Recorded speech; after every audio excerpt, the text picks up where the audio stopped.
Mastering Passive Voice Questions. Word Order Unraveled.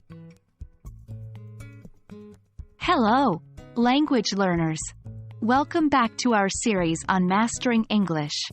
Today, we're going to demystify the word order in passive voice questions.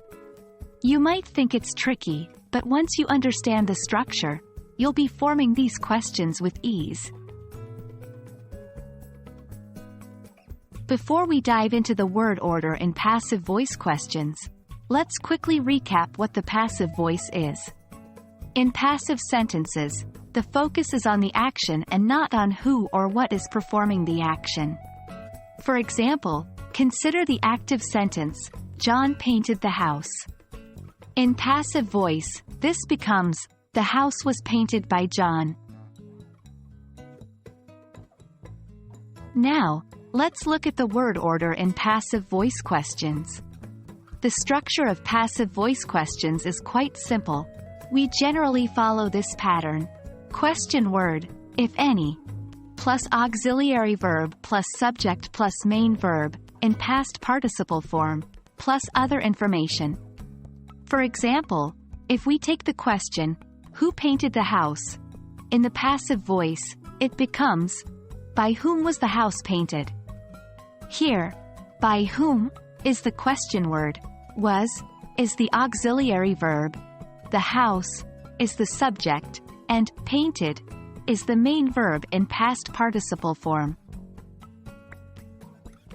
Remember, if the question does not have a specific question word like who, what, where, etc., it often starts with the auxiliary verb.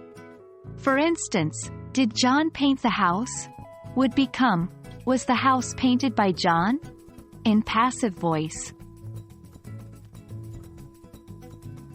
Now it's time to put what you've learned into practice.